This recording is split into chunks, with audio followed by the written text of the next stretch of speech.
Update po tayo sa kalagayan po ni ex-President Duterte. May nag-chat po sa atin kanina guys na uuwi na po daw si ex-President Duterte. Mamayang alas 4 po ng hapon makakarating po siya doon sa airport. Kaya nandito tayo sa ating kaibigan. Itanong po natin kung ano ang magaganap mamayang hapon para po mapauna ng ating kaibigan kung ano man po ang kanilang nakikita. Subukan po natin kung sinong nandito, yun po ang ating kausapin. At magtatanong tayo sa lahat po ng mga supporters ni Duterte. Wag lang po kayong gumawa ng kasamaan at saka wag kayong magpanik, no? Kasi po alam po ninyo, ang tao kapag walang kasalanan ay makakalabas diyan sa hinaharap po nilang problema. Sana ay walang kaguluhan po dito sa ating bansa. Magandang umaga po kaibigan, kahit maulan guys, dito tayo. Kaibigan, si tatay. Tay, pasensya na. Naparito naman po tayo dito sa park, no? Meron pong balita ngayon na grabe yung mga chat po ngayon kasi uuwi na daw si ex-President Duterte. Galing po siya sa Hong Kong. Pauwi na po siya dito sa ating bansa. Mamayang alas 4 po raw ng hapon ay makakarating po dyan sa Manila.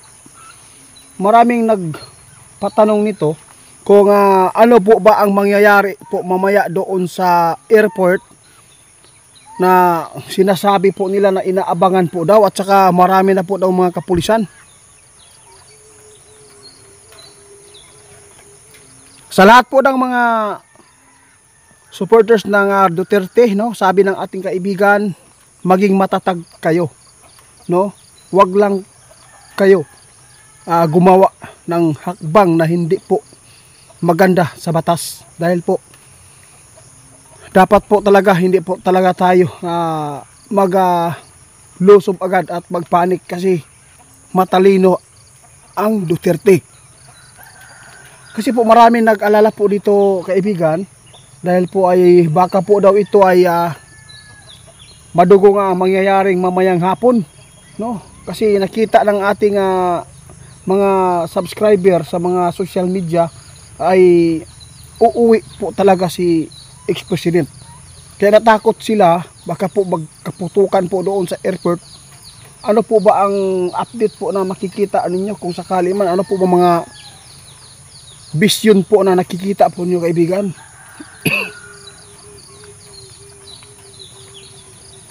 Ito po yung sinasabi ng ating kaibigan, huwag po daw tayong mag-alala. Sabi ng ating kaibigan, kung makauwi man si ex-president mamayang hapon, huwag lang po kayo mag-alala dahil po ay lahat po ng bagay ay kung ano man po talaga ang ibibigay po ng panahon o tadhana sa kanila, dapat po natin suportahan na lang po natin. Huwag po tayong gagawa po ng mga maling hakbang para po ay hindi lumaki po yung gulo po dito sa atin. Kung sakali man kung mahuli siya, basta yun lang ang masasabi ng ating kaibigan.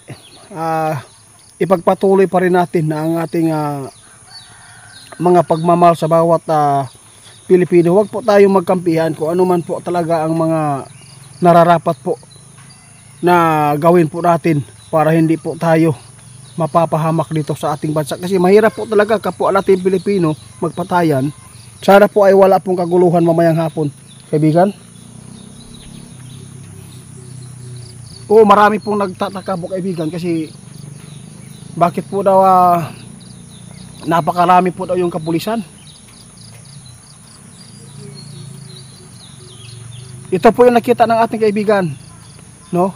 Huwag kayong gagawa ng makapagbigay po ng gulo. Yun po. Kung mahuli man si ex-president, alam po niya ang problema at kung paano malusutan ang mga ibinabato po ng mga kaso sa kanya. Kaya abangan na lang po natin sa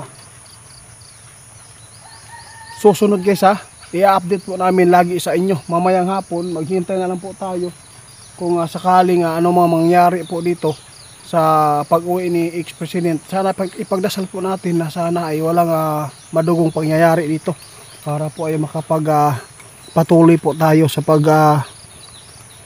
paghanap buhay dito sa ating bansa na walang kaguluhan. Huwag lang po tayo magpa-apekto. Alam kong mahal po ninyo yung bawat isa ng mga leader po dito sa ating bansa. Magdasal lang po tayo lagi guys ha. Maraming salamat po kaibigan sa ipinapaabot din po ninyo na katanungan po ng mga tao.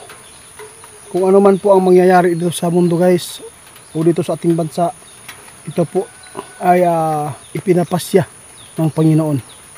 Alam nyo naman po, hindi naman po talaga yung mga tao, hindi naman po talaga na gumagawa po ng kabutihan yung mga tao. Yung kadalasan po ay ginagawa po yung hindi maganda.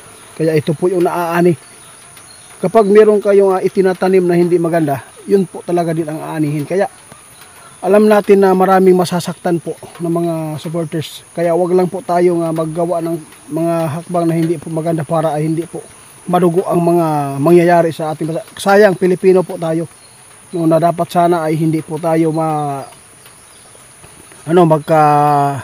magkakagulo, no? Ang ating paghandaan sana yung mga tao na mga taga-ibang bansa, kung ano man po, napakarami talaga ng mga nagmamahal sa Duterte. Lalo na kahit po sabihin natin marami din nagmamahal po sa mga sa Marcos, sa totoo lang. Pero kung ikumpara natin, mas marami talaga yung mga Duterte. Kahit pa ihalal ba kung sino po talaga yung pinaka malakas dito sa ating bansa, kung sino talaga ang mananalo na pagka-presidente sa susunod. Sa totoo lang, hindi na po talaga mapipigilan yung mga Duterte guys. Kaya sa lahat po ng mga request nyo, salamat po sa inyo. Kasi yung nag-request sa atin, Duterte po ito guys, no? Kaya natatakot sila kung ano po daw ang mangyayari. Baka po magkakagulo na dahil mamayang hapon ay uuwi na po si Duterte. Abangan na lang po natin kung ano man po ang mangyayari. Basta wag lang yung mga tao na mga supporters ni Duterte na pupunta po doon na. Wag lang po kayo makigulo. Pabayaan po natin yung batas na sila po ang maghabol, no? Para matapos na ang mga problema.